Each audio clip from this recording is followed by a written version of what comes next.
What is going on, everyone? My name is Boit, and I'm back with some more Age of Empires 4 action. Gonna be watching a game that I played against Give You Anxiety in the cheeky Age of Empires 4 creator kind of review little thing that we had going on. This was played on the 19th of October, and I was just having some thoughts about it, about how you can play this game a little bit differently, how you can have a little bit of fun with it. It's not all just going to be hyper efficiency. Like, you're going to be able to do some cheeky rushes. So why not get into the possibilities in this game? I'm playing China in this game. China might not seem like the strongest of civs, but I tell you what, China's got some stuff that is very, very strong. And I want to let you know that one of those things that I think is really, really big is going to be the building speed. Being able to get up your landmarks super fast, being able to get towers up super fast. I don't know if you can see where this is going, but I'll tell you where it's going. It's going for a forward landmark tower rush. We're going for Barbarican of the Sun. We're going to chuck it in his face, and we're going to be saying, no, no, no. All these resources you thought you could gather from, you cannot gather from anymore, making life hard for our opponent here. So, in order to execute this build, it's very simple. We put 6 villagers on food. We put 2 villagers to gold. We build a house. We get the mining camp. We put 2 more villagers to food so that we have 8 villagers on food. No more than 8. And then after that, we're going to send 2 villagers forward from our town center. We're going to send the 2 villagers on gold that we have once they get to 200 gold forward in order to help. And that's going to be 4 villagers to send forward to throw that Barbarican of the Sun up. And then after that, we're going to be throwing villagers over onto wood, getting ourselves going here. So that's the general gist. And the thing is with this strategy is, if it gets scouted, your opponent can sort of just pull villagers off and then harass your villagers, prevent you from really getting any sort of crazy, basically preventing you from getting the landmark up. And if they prevent you from getting the landmark up, things are going to be really, really tough for you. But that's why you got to kind of know what the line of sight that happens for your town center is. If you can have a quick look at where my villagers are currently on the mining camp, you can see that you can get pretty damn close to the mining camp so long as the town center isn't pushing that line of sight further. So I'm going to go up as close as I possibly can here to this gold mine, such that he probably wouldn't see me throwing it up. I don't know 100% if he could see this or not. Given I send this villager forward, he probably could.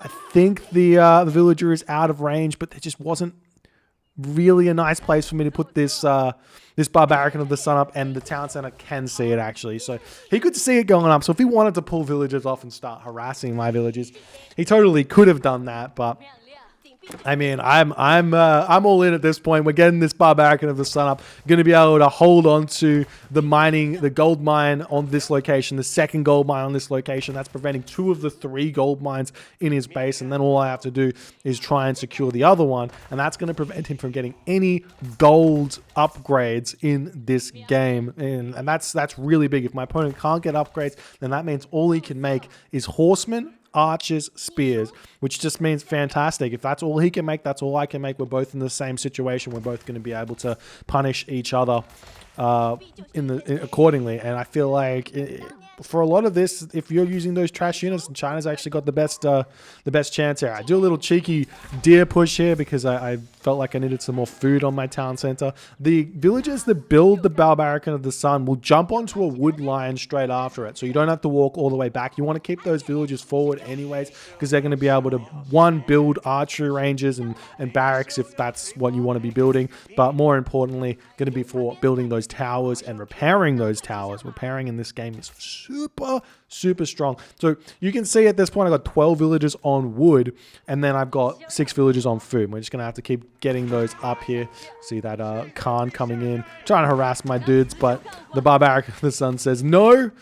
With that damage it does 25 damage a shot, and that's huge. 25 damage is roughly the same amount of damage that a upgraded knight does. I think it is exactly the same damage an upgraded knight does. So pretty cool little landmark here, and I'm going to expect to see this get a lot of use in the when the game is out and ready for everyone to play. And the other thing is that I was still working it out, trying to work out how to do it, but you can build the Barbarican of the Sun and the other landmark. So you could go for a fast age 2, get your economic landmark. Can't remember what it's called, but it boosts your guys, what are they called? Imperial officers tax rate or whatever it is. So you can get that and then go for a forward push to build the Barbarican of the Sun a little bit later. You move in with your archers to protect the villages to get that Barbarican of the Sun up on your opponent's resources. Can be really, really strong as well. But we do see the towers going up here, and I think had I scouted him putting this this landmark up over here, I could have easily come in and found the tower on this location. So this is another thing to be very, very wary of if you're going to be going for these rushes here. Scout out the landmark and put the tower on the landmark straight away, because you can prevent that landmark from getting up here. Give You Anxiety is doing a really nice job of pulling his villagers back here when my archers are shooting him, and I'm just going to keep on shooting away, trying to pick off as many of these villagers as I possibly can. He is going to get the landmark up, so he will be able to get to the second age, but I'm set up now. I've got 2 towers, just about 2 towers up, so that's going to be safety for my archers. If he makes cavalry, I can just run into the towers and be safe. And we do see he has that 3rd gold. So this map actually probably not the best map to do this, because he's got 3 little options in his home base that he can go to. Also, he's Mongol, so he can just move his base if he so chooses. But we're going to be going for him here, pushing his villagers away, and it's very, very funny. The Khan is a pretty strong unit as well. Very hard to kill that unit just running around being a nuisance here. Just throwing up more archery ranges, trying to keep going here. And really, at this point, the economy is super simple. You just put a ton onto wood, a ton onto food. Don't worry about gold until you're ready to start thinking about getting your siege engineers, because siege engineers is really important. That's what you want to use to push through and end the game, getting out those battering rams, and that's that one there. We can see the tower now coming up of controlling all 3 gold locations on the map. And that's going to be very, very important here. As I can see, now I'm throwing the armory down. I'm ready to start pushing in, getting some battering rams out, 2 archery ranges up. Could probably have gone in with even 3 archery ranges here, just get an absolute ball of archers at this point, because I mean they're really, really good when you have these defensive structures put up. And I mean we'll see. You can do this build however you want. You could probably even go with horsemen some of the time, just to run around and be a nuisance. Horsemen archers might not be a bad try here, but I just think that this is a really, really interesting way to play. And if you guys want to give it a go on release and see how many wins you can get with it, get the quick early wins. Remember, we want to get better at the game. We don't want to cheese. We want to learn the game. But for the hilarity of playing a game at the start of its life cycle, all of the cheese that happens at the start of a game's life cycle is generally the first time that someone's seen it. So you can get a lot of easy wins where your opponent just was like, I didn't even realize that you could do that, and do that stuff there. So we can see the gold villages that moved some over onto gold just to get enough to grab siege engineers. I think I'm just going to move them back over onto wood and continue here. You can see I've got enough wood right now to build me a battering ram, so I want to have that upgrade as soon as I possibly can. And we just move those villages back over onto food or something, and we'll be fine and dandy. Now, I do see he is going for the cavalry here as well. I've seen some cavalry out, so throwing up a barracks. I want to get some spearmen out just to defend against those cavalry, and be in a decent position here to continue in the game. Definitely, I mean, full archers probably can be fine as well, just based on how many numbers of cavalry he has, but I just feel like it's a bit safer to make sure you have a couple spears just to defend the charge that the cavalry do. Anyways, another little micro tip for the economy is every single time you notice your wood line a little bit far away from your villages, definitely rebuild that one there. And look at this. We can see Give You Anxiety. He is going after my tower. It takes a while to kill the tower, but I can just move my villagers in and repair this one. And this tower does not go down fast at all. I'm going to move these villagers over. Sorry, not villagers. These archers over as well. And then I can simply, when he tries to kill my villagers, I can simply run for the Barbarican of the Sun. And that's going to really destroy those horsemen there, because unlike the archers, the Barbarican of the Sun really does big damage to those horsemen. And now we can throw down those battering rams, start thinking about trying to push in and take the town center down. It's a very, very slow and arduous process. You probably want to wait on the battering rams until you have about 3 of them just after playing this game. I think 3 is probably the magic number. And when your opponent attacks them, you want to run them away, but not such that they run outside of the range of the town center. I'm not sure if this is going to be the case on launch, because I assume that this is something that the devs will want to change. But at this point, you can't refocus the town center. So I can send my portable ram in, and you can see that his town center has to shoot my portable ram.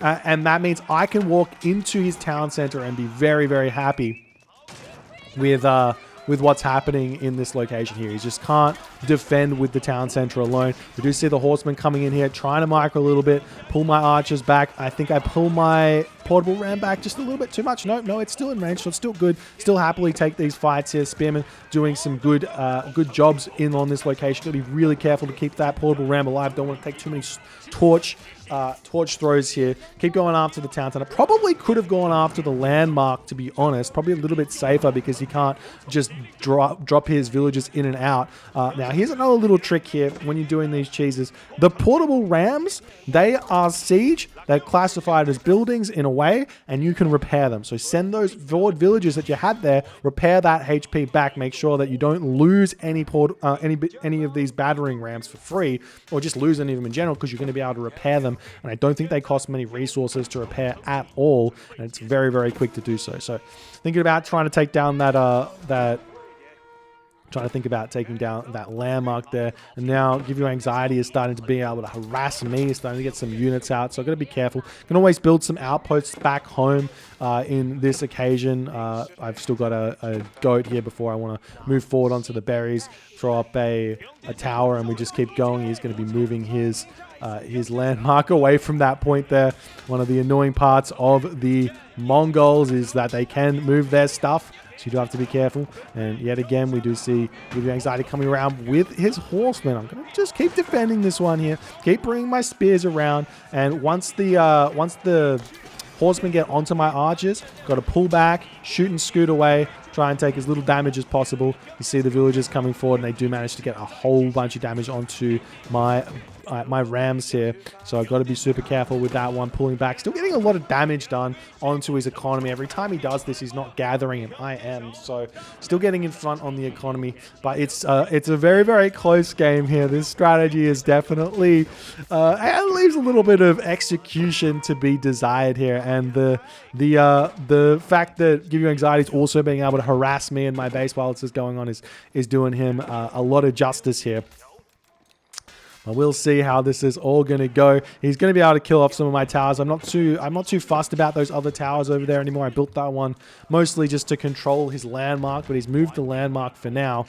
So not much I can do anymore in regards to that. So I just have to wait, get some more units out, keep pumping. And it's currently 13 minutes, 20 seconds into the game, and we have no intention of moving to the heroic age here at all. You can see I'm sending my portable rams back in yet again onto the town center here. It's probably a little bit greedy at this point. Probably still don't have enough archers. Maybe need a couple more archery ranges down. Start getting some farms, being safe in my base. But I've got a lot of wood in the bank, so I mean, you got to learn how to manage this here. Get a couple more portable rams here. And maybe that was a mistake. Probably don't need too many more than 3 rams at the front here. Just need to get those farms up. See another raid coming in and use the villagers to target these units down. But definitely should just throw down a outpost here, and it's much safer in order to do this well. But more portable rams, never bad. Can always use those. Throwing away my other rams for some reason. Don't ask me why. But you can just see how the economy works here. You don't, if you're used to StarCraft and you just remember 2 resources, you don't have to do anything interesting in terms of your macro. You just food and gold, spend your resources on things, go. There is nothing special in this build order, in this strategy at all. And we can see that this town center taking some good damage here yet again. I can just sit here and wait with my units. He's going after my villagers yet again. Nah, just have to get that tower up in order to send that unit away here. We see the villagers coming out. When the villagers come out, you just pull away from the town center. You just pull away from the town center. Don't take too much damage from them. And then you're always fine and dandy in this position here. You can see this. These cavalry here have gotten a lot more value than they should have. Maybe it wouldn't have been a bad idea for me to just send a couple of units back to defend, or maybe even build a wall. Building a wall wouldn't have been an awful idea, but he has managed to pick off 2 of my battering rams there. Definitely something I said you shouldn't allow, but it is what it is. And we continue with this cheese. Or it's very, very, I mean, it's not necessarily all in at this point. I feel like we're both very, very similarly positioned in terms of the economy that we have. So we just keep on spamming, and eventually I can push through, or eventually he holds better, or maybe we move into the next portion of the game where I've got this map control and I go to the next age if I so choose. And we finish off the Rams, doing all the good stuff. The one thing that I would like to see from these portable Rams is an eject button, which just ejects wherever the Rams are. You don't have to click on the ground, because that can be a bit of an issue. A little bit of an issue indeed. More units coming out. I can see starting to get a bit of a scary amount of horsemen here, but still my archers with the spear is going to be enough here to hold on, and I just need to keep spamming. I do have a bit of a predicament here with my villagers, so I'm going to have to move forward onto this hunt here. If he spots my hunt over here, it's going to be a bit of a nightmare, so I do have to be really careful with that, and it probably wouldn't be a bad idea for me to chuck up a couple of outposts on that location just to be safe. But we move our portable Rams back in, try and hit this location yet again. And he is also just looking for a good engagement here. And I mean, at this point, I just keep on doing the same thing. If it doesn't work once, it might work the next time, right? And obviously, it's just all about how much value I can get out of my army. You can see his horsemen come in and do a lot of damage here, but I can just pull back nice and safely, nice and calm. Get up another barrack, start getting more spearmen out. If I get a bunch of spearmen here, he has to transition into archers as well, so it wouldn't be a bad idea for me to just mass spearmen. I'm kind of playing this a little bit poorly here. Should have run the portable ram, but I did get a bunch of villager pickoffs there, and I would be interested to see what his villager losses were in this game, but I didn't think I checked that one here. Getting this ram up, doing all the good things. Still just food and wood this entire time. Don't need anything else when you go for this sort of strategy. And the interesting thing here, just as an aside, if everyone's still out paying attention, the interesting thing here is this strategy would be really, really good against some of those perceived top tier picks. The French, the Rus, not necessarily the Rus. The Rus actually counter this really well, but don't worry about it. Don't use it against the Rus.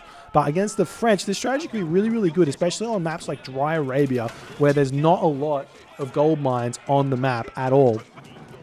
So you can, if you can move forward and hit the gold mine, then you're just in a really, really good position, because your opponent's not going to be able to build any knights. They're not going to be able to do anything to punish you, and you're going to be fantastic. So one idea is, with dealing with those hard matchups, is just to control your opponent's gold mine with towers, utilize the tower rush, and be in a great position. And you see that Give You Anxiety has killed off yet another one of my portable rams. I've invested a lot of resources into putting this pressure onto my opponent here, and I feel like I haven't really gotten the value from the portable rams or the battering rams that I should have. But I have killed off a lot of villagers. I have killed off and kept the horsemen numbers low, so that's good. And I'm just going to check over here and see if he's back onto this gold mine at the back, because I've lost control of that there. We do see him coming onto my wood line yet again. I preemptively get some villagers in there. But he's not on the gold mine over here anymore. He's probably, if he is on a gold mine anywhere, it's probably on the other side of the map, far away from where I've got control. So no worries there. We've got a lot of value already, and I think Give You Anxiety is trying to move. And the thing is, if he does want to move this town center, it's going to be a difficult process for him. Just simply because if that's villager production that he's not getting. So if he wants to move it, all power to him. He can move it, but I'll just keep pushing forward with towers and everything else, trying to get further forward in the game. And we can see a little cheeky raid here onto my hunt villages. I have a lot of villagers here. My scouting hasn't been the best here. I've got a lot of the map still black, and I don't know where to go. And I will have to start thinking about getting some farms going fairly shortly in this game, because I'll be running out of food. But here's the thing: how does my opponent get farms? He is Mongol, so he doesn't need farms. But how does he set up a safe haven to be making those sheep that he needs? And now when he raids me, I can see, okay, he sent a bunch of units over here. I'm just going to go up to the town center, kind of all in this town center now, and we should be okay because he's raiding my villagers. And while the villagers not the best at really fighting, I'm going to lose a lot here. At this point, I feel like I'm far enough in front that I can take this risk and take that fight over there, clean up those horsemen, push my opponent away, and he will not really have anywhere to go here in this game, as I can just chase these buildings away as well. And we'll see a lot of his villagers dying. And I don't really think that there's much in this point that he can do, and he does surrender. So that's the game. If you guys enjoyed this game, enjoyed this build, please consider hitting the like, the follow, and the subscribe. I'll see you guys in the next one.